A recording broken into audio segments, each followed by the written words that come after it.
Welcome back to the Larson Show. Glad to have you with me on a First Amendment Friday, and glad to take your calls at 866-HEY-LARS. That's 866-439-5277. Emails go to talk@larson.com. You know, people frequently say, Lars, you hate the unions. And I say, no, I don't hate labor unions. I had to be in one once. I didn't like it. I got out as fast as I could. And in fact, in one case, I was in a workplace where we decertified the union. That's the best way to get out. But if people want to be in labor unions, I think it's foolish, but it is their choices. People can make whatever foolish choices they want. Obviously, there are a lot of them in America because there are going to be people voting for Joe Biden, Elizabeth Warren, and others. Foolish choices are part of being an American. But in the case of being in a labor union, after the Janus decision, you would think that there would be unions that would take it upon themselves to do the right thing by letting their employees know about their possible options, because that would be the honest thing to do. But that doesn't necessarily always happen. Mark Mix joins me now, who's president of the National Right to Work Legal Defense Foundation. Mark, welcome back to the program. Lars, good to be on with you. Sorry to be talking about these types of cases again, but here we are. Yeah, here we are. We've got the Janus decision now about 18 months in the past, and we still have labor unions that apparently believe that working on behalf of their members means keeping their members in the dark about what options are open to them, and doing what's best for the union comes ahead of what's doing best for the worker. Do you think it's fair to say that? Yeah, absolutely. And not only in talking in the context of the Janus decision, which affected public sector employees going back to a Supreme Court victory we won back in June of last year, there's a case right now in Portland, Oregon, where we're representing two employees at Lewis and Clark College who are under the National Labor Relations Act, and they are in a fight with their union because their union won't tell them their rights going back to a 1988 Supreme Court decision that we won called Beck versus Communication Workers of America. So this is not a good omen for Beck going forward, for Janus going forward, because we still are fighting from a 1988 Supreme Court decision where union officials are trying to keep workers from knowing their rights in the workplace. So 31 years ago, you get additional rights as a worker, and almost a third of a century later, you're still having to fight over whether or not you get them. Explain how this one is different. Janus, people should know, and Mark will correct me if I'm wrong, Janus applies to people who work for governments. So if you work for the city, the county, the state, if you work for, well, the federal government's a different matter, but they're covered under a different set of rules. But if you work for the government, you have a choice to join the labor union and pay dues or not pay dues. What's the 88 decision? What's the gist of that one? Yeah, the 88 decision, again, Beck versus CWA, was a case for private sector workers. And basically what happened there, if you don't live in a right-to-work state, in one of the 27 now right-to-work states, so unfortunately Oregon is not one of them, you can still be required to pay dues or fees to keep your job. But the Beck decision from 1988 told union officials that they had to let workers know what their rights were. They didn't actually have to join the union. They still could be forced to pay fees, but they also are required to give workers information so they can make an informed decision about joining or not joining a labor union. And our two plaintiffs, Ms. Denton and Mr. Cuevas up at Lewis and Clark College in Portland, basically filed a complaint against their union with the National Labor Relations Board. This is a federal agency that is charged with enforcing the National Labor Relations Act for private sector employees, which the Beck decision covers, has jurisdiction over. The union wouldn't tell them what their rights were. They denied them their rights, and basically they just tried to keep them in the dark. And unfortunately, the government regional office up there, Region 19, which covers Oregon and Washington and Alaska and part of Idaho and Montana, ruled that, the unions, they didn't do a very good job with these two employees, and they probably should have done better.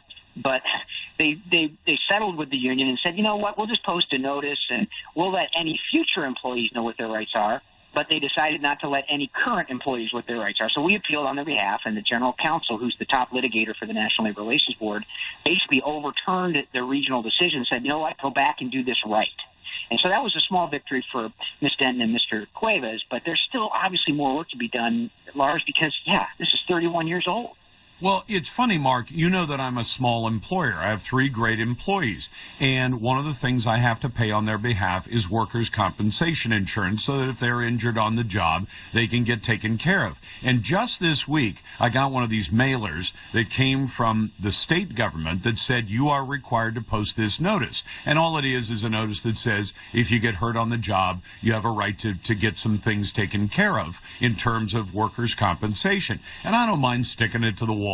I think most workers know that anyway, but those are things I'm required to tell my employees. Say, if you trip and fall and break your arm, you have a right to get, things taken care of. And if you need retraining and all the other things that workers' comp brings, that throughout our society, we have things that people are required to be told which aren't necessarily good for the entity that's telling. My bank has to inform me of certain things every year. So I get a letter in the mail every year that says these are all your rights and, and everything else. So I know there are people who will think, well, why would the union want to tell its workers, you don't have to be a union member, you don't have to do this, you don't have to do that? Well, it's because in almost every other place, we have an expectation that people will tell you certain things. I mean, your doctor has to inform you. If they want to look at your medical records, you sign a piece of paper saying, I've been advised that I have HIPAA-protected information. So with that expectation, I don't want to see us have to go to a society where every single thing that you should tell people, your employees, that you're required by law to do it. I wish some of these entities like unions would just say, this is the right thing to do. We think great things about our union, but if we tell our workers, you have the right not to be in the union, they're still going to want to be in the union. And if they don't, they should have a right to know. But the union takes the opposite view. Any way they can hold information back that keeps people in, even when they could be out, we're going to keep them in the dark. And I think that's an un-American approach for labor unions to take.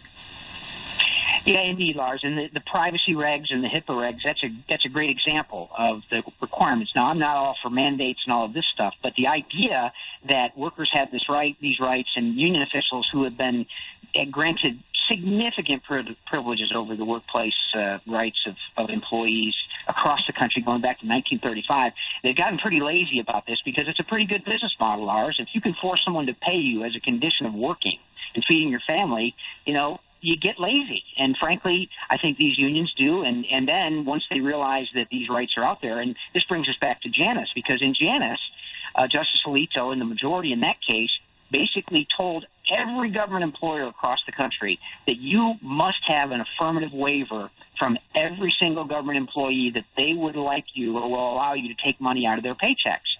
That's basically what Alito said in Janus, and that's a real step forward from where we were in Beck in 1988. But, the idea, I have to say, you and I can be talking on the phone, hopefully in 31 years, and we'll laugh about, these things because Janus will be fully enforced and workers will have a choice, and union officials will decide that the better business model is go serve these workers and give them something they want, and you'll be just fine. You know what? I always remind the people in unions, they'd say, well, why would we tell people they could get out? I said, look, I'm a member of the NRA. I'm a member of a few other groups. And those groups know they have to serve my interests well. And the day they don't, I'll say, you know what? I'm not going to renew my membership next year. You're not doing me much good. If the unions really think of their own service to workers as so bad that they have to trick people into staying as a member, then that's a pretty pathetic union, if you ask me. Mark Mix is the president of the National Right to Work Legal Defense Foundation. Mark, it's always a pleasure to have you on the program. Glad to get your phone calls and